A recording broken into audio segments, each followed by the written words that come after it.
Okay, yeah. Yeah, like I was saying, like in The Dark Knight. Yeah, why didn't they blame Joker? Why didn't they blame the Joker for it instead of Batman? And I was like, yeah, because that would have worked out for everybody, and I don't think the Joker would have minded being blamed for killing Harvey Dent. I'm surprised they didn't reference him at all. They just kind of pretended it didn't happen. Oh, the Joker, yeah. There was no mention of him at all. Well, you know why? If you listen, let's be honest. How absolutely amazingly crazy that Joker guy was. If you dare reference him, you've got to pretty much explain why he's not in on it. Yeah, exactly. I mean, if the Joker was around, do you think that he would not be? He'd be so in on that. Yeah. Like, and story-wise, you know, carrying on from the second film, it really hurt the last film not having Joker in it because he was so huge in part 2. If Heath Ledger didn't pass away, there is no way this film would have even had the story it's had now anyway. Yeah, exactly. He would have just been in it, like it just automatically. Yeah, there's no way he wouldn't be. Yeah. So he was so much more interesting as a character, not just as a character on his own, but his relationship with Batman as well. Look, it's Joker. Like, look, the Joker is the main guy. Look, it's the Joker. Yeah, but that's the point. I mean, you can't compete with that. You can't go higher. Actually, once Batman turned that card round in Begins, everybody was like, what the heck? Because it's the Joker. Like, you don't get higher than that. So you know that. Just before we wrap up, can I just make a separate point? That just something I heard a reviewer say, which I thought was I thought was quite interesting. Is that because a lot of people say that in the Nolan Batman films, Batman is the least interesting character. Yeah. But someone made the point that actually in almost every Batman incarnation, Batman is the least interesting character. The villains are always more interesting than him, because Batman really isn't that interesting compared to the villains that he goes up against. No, you know what? I would almost argue against that, because I actually feel like Batman was so well realized in the comics after Frank Miller took over and got involved and everything. He became so well realized that everybody's interestingness fed off Batman. Okay, yeah. All those characters wouldn't be interesting. Like, it was off him because he was so well realized that you know what the problem is? In the movies, he's been boring. Yeah. That's the problem. No, for me, the only thing I would say to that is that, look, man, again, going back to watching Batman, that Burton film, obviously Joker, like, hence why, like, Joker is the guy that he says all the jokes, he says all of this stuff, and just being an introverted guy myself, I was just more interested in Batman, because I was like, who is this guy that doesn't actually say anything? Why does he dress up as a bat? Why, as Bruce Wayne, is he so quiet? So for me, I just found that interesting, because again, it's like, you always have this guy who's loud, saying all this stuff, and this guy, he's focused, doesn't say anything, says this. So that little bit of that, I was like, okay, this, you know. Blake knew who he was by a look. Yeah, which is Can I just make raise one more point? How many points was you raise? This is my last point. Okay. Yeah, raise this last point. Raise this point. Okay. Raise it up. I think a lot of the reason why people disagree is, and I think the reason why we kind of have the different viewpoints here is that, like Merc has said and that I've said, or maybe I haven't said, but I'd say now, is that this is not the kind of Batman I want to see. This is not how I see Batman. Because, like, as Merc said, he is basically just a super soldier. And what makes Batman interesting for me and for most people is the idea of him being in the shadows, of him being reclusive, of him being dealing with his Gotham Knights. But wait, let me just finish what I was saying. So, but just a quick point, Merc, is that I think some people have just accepted that there are so many different type versions of Batman, and I think it's just a matter of accepting this is Nolan's Batman. It may not be the Batman that we want, but this is Nolan's Batman, and so you enjoy it for that. I think if you want too much for this Batman to be a different type of Batman, you're always going to be disappointed, because it will never be that. Let me ask you this. This is my thing, and this was another big problem I had. Huge problem on a personal level, spawning off what you're talking about.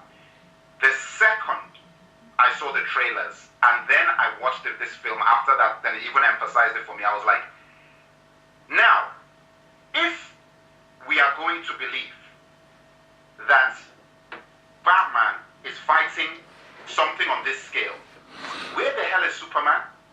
So Superman is going to be chilling in Metropolis.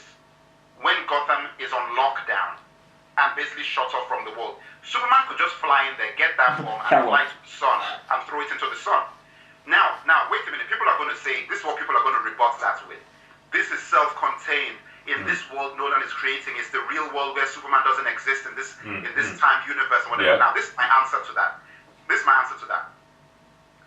That is nonsense for the simple fact that if Batman was realized the way that Batman is supposed to be, the reason why in the comics Superman rarely goes to Gotham to deal with Batman's problems is because Batman can handle those problems. That's why it makes sense. Batman was never faced with something that it didn't make sense for a guy who operates at night and is essentially a glorified private investigator to deal with. Once you escalate the game to such a level that he's got to come out of the shadows, Superman has to come.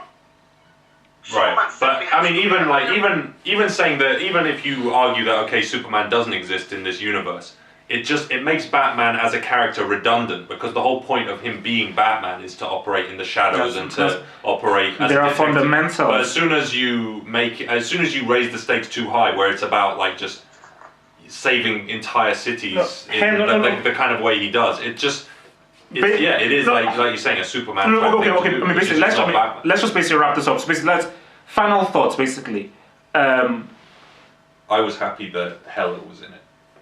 That was very happy, and Ducat, and his moustache was looking very. His beard looked even better. Because it looked like he was sharper for some reason. Yeah. So I was very happy that Hela from 24 was in it. So final thoughts. Those are my final thoughts. Final thoughts. Bonnie Colvin was in it as well. Yeah, good. Yeah, that's a good call. With a mustache. This is my thing. Final thoughts. I liked the whole thing of Robin. That was alright, yeah. I really felt that it was weird that they didn't just call him Dick Grayson. I thought that, when he gives his real name at the end, he just give his name as Richard Grayson or something, which would have made, because in my view, it was a very good selection of actor for it, because he looks a lot like Dick Grayson in the comics anyway. He has the right build, the same temperament, and all that sort of stuff. And when I saw that, I was like, wow, this would have actually been quite interesting to have seen this guy in Dark Knight first, and then him being able to become Nightwing or become Robin by the end of the movie in this one. That would have been interesting. That being said, overall, and the music was good, by the way. Music soundtrack was very good. Overall, the movie, like as we've said over and over now, it's, if I'm going to look at all three, the movie I'm going to come back to is Batman Begins. I'm not going to really rewatch, I haven't watched Dark Knight again since I watched it 3 times in the cinema. I haven't seen it again, This one I'm going to go and watch 2 more watches. I've got 2 more watches, one tomorrow, another one soon, couple of watches left. But it's not something that grabs me in that sense, because I like Batman. What I've seen is a very good super soldier, commando, city under siege movie. It's not Batman, so therefore there's no real reason for me to keep coming back to it, because there's no reason. Yeah, but you enjoy it for what it is. Yeah, because you know what the problem is with this? It's gone into the realms of Die Hard, and Die Hard is better. It's actually shifted into the realms of what Die Hard is, and Die Hard is just better. So it's like, if I want to watch a great action film, I'm just going to go and watch Die Hard and see John McClane. I'm not going to watch this. So that's my thing. It's the problem with this now is that Batman is a character that you've got, listen, Halfhope has said this before, and this is very important. A Batman movie with no elements of real fantasy is a waste of time. It's actually a waste of time. If it's got no elements of fantasy, then you might as well not bother, because it's just like another movie. It's like a crime movie or an action movie. You've got to have those bats and the white eyes and the darkness and the shadows and the fighting and the utility belts and all. You've got to have that, which is why when you talk to Batman fans, they're always going to go to those scenes, like the Bane v Batman in the caves, even though the fighting was a bit weird. That is where we're talking about. And listen, when all the dust is settled on the trilogy, right, and you come to have the mech, and you say mech, and I'm like, yeah, I'm here. They say mech, I'm like, yeah, it's me, mech, okay. And they say mech, okay. What scenes iconic scenes do you take out of the Nolan Dark Knight trilogy? Do you know what I come out with? Batman jumping down the stairwell in Batman Begins. Batman running down the hallway in Arkham Asylum with all the bats around him in Batman Begins. Those are the images that's it. Those are the iconic, that's what I remember. And then when he was like on the edge of the building and talking to Rachel Dawes in Batman Begins, and then he says, you're not what you are underneath, what you do defines, and then he jumps off the thing. I'm like, nothing like that happened in any of the other. Do you remember, remember in Rises, actually, there was one shot where everyone laughed, where you see Batman on top of like an antenna or something. Oh, and his cape is like billowing. Oh, yeah. That was actually quite cool. Oh, yeah. No, that's huge, but that is... Okay. So say a roundup. I found those rounders. Quick roundup, because Yes, I still say it's the best movie of the year so far. It's got a lot of flaws in it and obviously whatever, but that's my opinion. But, we've analyzed it a lot. We've talked about everything. I don't think that there's really anything more to be said. I know talkbackers are going to talk a lot. All right, okay, so let me just give my... Guys, everybody who's watching this talkback, www.talkbackworld.net, where real facts roam. Get on there, join the debate. All right, final thoughts from Double H Halfhope. Put very simply, honestly, from my heart, it's a very sad way for Batman to end. I mean, when still one of the craziest scenes I've ever seen in any film is still the end scene of Batman Begins with Batman and Gordon. I still quote that scene today. And I just think that from how that film ended, it never really progressed from that rooftop scene. And I just think that, there was so much hope. This could have really been a definitive trilogy.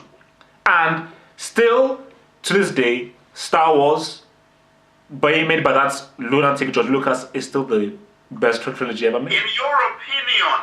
And I just think that it's just sad that Batman never really... Wait.